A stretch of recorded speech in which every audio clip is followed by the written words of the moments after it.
Good evening and salutations, my GH fans. Prison scene with Book, Cyrus, and Jerome. You know, seeing the way that Cyrus was acting towards Book, you would sit there and think that he was never like some sort of kingpin or something. I mean, I know he's in jail and stuff like that, but you would honestly think that the dude still has friends and favors and things of that nature that owe him. But now he's just like completely powerless. He's helpless. It's just like it's so weird to sit there and see, especially since his introduction of seeing him the first time. Even in jail, the dude had enough power to sit there and try to take out Sonny. Now he's all just old frail man, and it's just so weird. But I will sit there and say it was very poetic for Drew to take out Book with an actual damn book. Okay. I'm not getting over that one.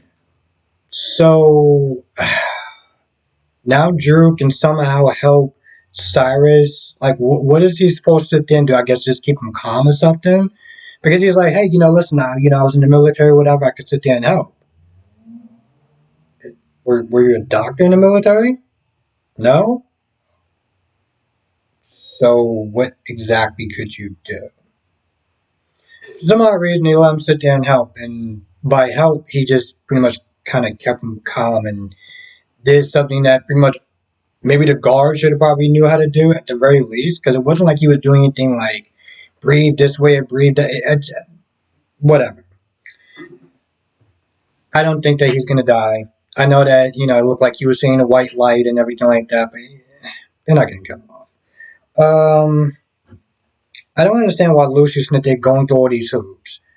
Talking to Felicia about ex-wife number 3, and is she actually really nice?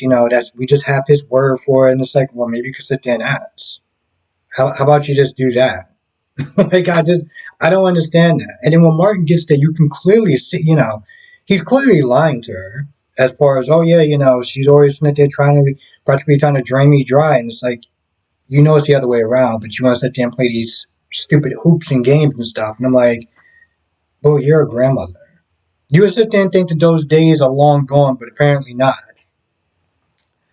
Um, I gotta be honest. Listen, Sonny's my guy and everything, but I really did not care about this scene with Anna because it went literally nowhere. They just went through memory lane, in which she used to sit there and be really tough on him when she was the commissioner, and then they just sit there and start talking about the shooting. 1 second,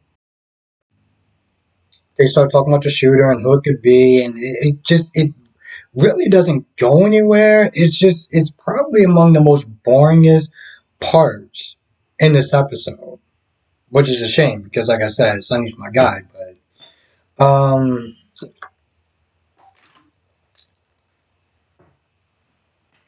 you got Molly still sitting there playing with a damn teddy bear. Well, not a teddy bear, but like a plush animal, like she's 12 years old, and she's sitting there talking about um her options and stuff, and she's considering using Christina. So she starts asking questions, asking Alexis' input. She asked Alexis' input, and then when Alexis gives her input, she's like, oh, you're creeping me out. Sweetheart, you literally sat there and you begged for her input. Now she's giving it to you, and you're like, oh, no, you're creeping me out. Because it's like, this is a very complicated situation. Because she's not just going to be the mother and then just hand off the child and she just goes on her merry way. No, she's your sister. She's going to literally be in that child's life, connected for the rest of your life. So it's not one of those, and on top of that, from what I understand, what somebody told me, is that first time mothers should never do surrogacy because you can get attached. So it's just a crap show all around. Gregory and Tracy seem like they had a really good time. And it's one of those things where it's like, In some ways, it's kind of a smack in the face, right?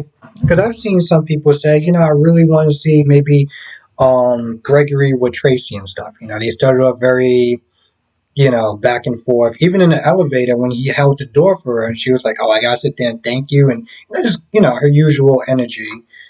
But he's like, "Hey, why don't you join for dinner and just sit there and just, your date or whatever cancel. Let's hang out."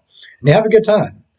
But of course, his ALS starts to act up, and it's one of those things where it's like you brought him on the show to be Alexis's love interest, but then you give him a terminal diagnosis, and then you see another nice scene with him and Tracy, and people probably even like that a lot better, and it's just not going to go anywhere.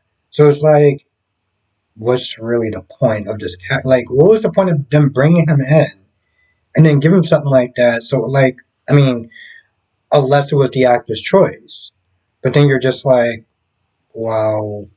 If he didn't want to stay, then you could just recast. I felt like there was a better way of going about this whole thing than what they decided to do. And I don't know if they were just lazy at this point. I have no idea, but this is the scene that we got. Now, the same with Christina and Michael, right? About Christina sticking up for Nina, Snitty saying, hey, listen, at the end of the day, she's going to be married to Sonny. You're going to have to sit there and get used to it. Why don't you actually give her a chance? If anything, for Willow's sake and the children's sake. And I get Michael's like, I've given her plenty of chances. She's always sat there and practically showed me her ass, right? No one's asking you to be best buddies and, oh, you're my stepmother, or whatever you want to sit there and use.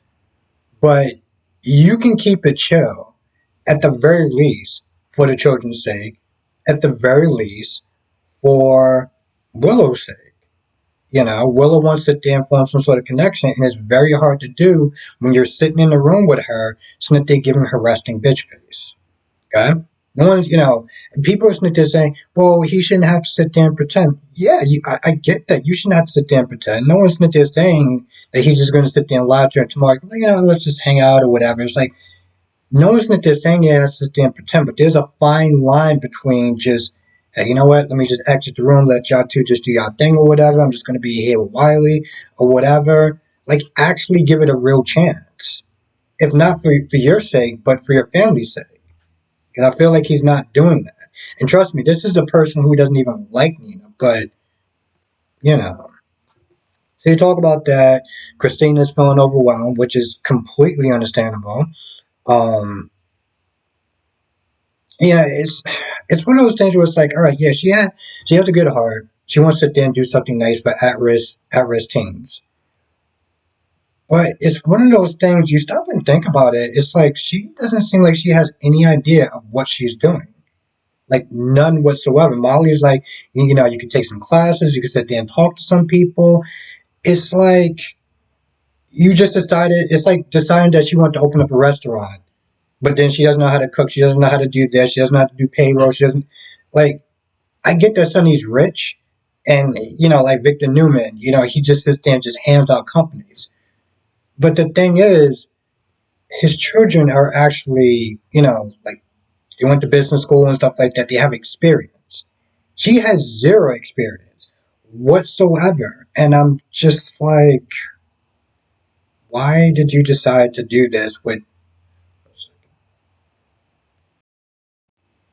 Yeah, it's weird. It's like I literally just thought about this just right now. And yes, I understand that she was a bar manager and stuff like that, but I don't feel like those two are remotely the same. Like, yeah, okay, she helped Phyllis out and stuff like that, but she's going to be running this entire organization damn near by herself. Yeah, she's going to sit there and pick a team. Michael agreed to join and stuff, but and, Michael was like, well, Sonny, he's a smart person, whatever. He has faith in you. He feels like you can do this. And I'm just like, how? And it's not so much that, she's been known as the family screw up, but she just seems like she's way over her head with this whole thing. So I'm not really, and granted, yeah, this is one of those impulsive things that she does, but to have her dad sit there and kind of co-sign that, it's yeah,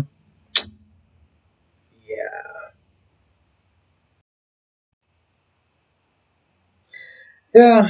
I feel like that's about it. I really do. Again, it just boggles my mind that he agreed to do something like this, and she has zero experience with handling half of the stuff that she's feeling overwhelmed about. Because yeah, I don't really understand that. But I feel like that's yeah, I talked about Alexis. Yeah, I feel like that's pretty much about it. I can't really think of anything else that wound up happening. But as you know, as I always sit there and say, come to the live stream tonight, 8 p.m. Eastern, 5 p.m. Pacific. We'll sit there and go over all of them, B&B, YNR, Days, GH, all of them. Yep, that being said, I'm going to go. I want to thank you for watching. Stay safe, and I'll see you in the next video.